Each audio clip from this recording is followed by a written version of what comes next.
Tinatayang 1 milyong pisong halaga ng hinihinalang shabu ang nasamsam sa ikinasang buy-bust operation ng kapulisan ng Region 6 sa bayan ng Cabanatuan, Iloilo.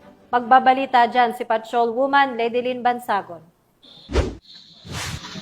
Umabot sa mahigit 1 milyong halaga ng hininilaang shabu ang nasamsam mula sa 4 na sospek sa isang matagumpay na drug buy-bust operation na isinagawa sa pinagsanib na pwersa ng Cabanatuan Municipal Police Station, Provincial Drug Enforcement Unit Team 2, Regional Police Drug Enforcement Unit 6, at 603rd Company ng Regional Mobile Force Battalion 6 sa Barangay Hanipaan, Ulo, Cabanatuan, Iloilo nito lamang ika-12 ng Agosto taong kasalukuyan. Kinilala ni Police Captain Eileen M. Lacrete, Officer in Charge ng Cabanatuan Municipal Police Station, ang mga naaresto na sina alias Ryle, 19 na taong gulang, residente ng Tabuk-Suba, Haro, Iloilo City, alias Rene, 55 taong gulang, parehong itinalaga bilang high-valued individual, alias Neri, 34 na taong gulang, residente ng Barangay Hanipaan, Ulo, at alias Janessa, 27 taong gulang, residente ng Barangay Apupong, Lanton, General Santos City, pawang itinalaga bilang street-level individual.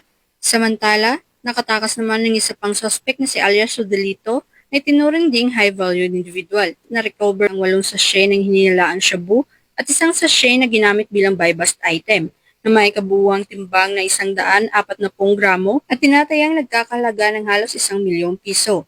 Nakuha rin ang 12,000 piso na ginamit bilang buy-bust money. Dagdag pa ni Police Captain Lacrete, mula sa pag-aresto kay alias Ryle, nasamsam ang isang 12-gauge shotgun na may 15 bala. Ang mga nasamsam na ebidensya ay dinala sa Cabanatuan Municipal Police Station para sa tamang dokumentasyon at inventaryo. Nahaharap ngayon ng mga suspect sa kasong paglabag sa RA 9165 o ang Comprehensive Dangerous Drugs Act of 2002. At si Ryle ay may karagdagang kaso dahil sa paglabag sa batas hingil sa iligal na pag-iingat ng baril at bala. Patuloy namang tinutugis ng mga otoridad si alias Rodelito upang maisilbi sa kanya ang nararapat na pananagutan. Sa matagumpay na operasyong ito, ipinapakita lamang ng ating mga kapulisan ang kanilang dedikasyon, tapang at walang sawang paglilingkod upang sugpuin ang kriminalidad at protektahan ang mamamayan laban sa banta ng iligal na droga bilang bahagi ng layunin mapanatili ang kapayapaan at kayusan sa buong komunidad. Mula dito sa Police Regional Office 6, ako ang inyong Police News Network Correspondent, Patrolman Ledilyn Bansagon, alagad ng batas, tagataguyod ng Balitang Pulis.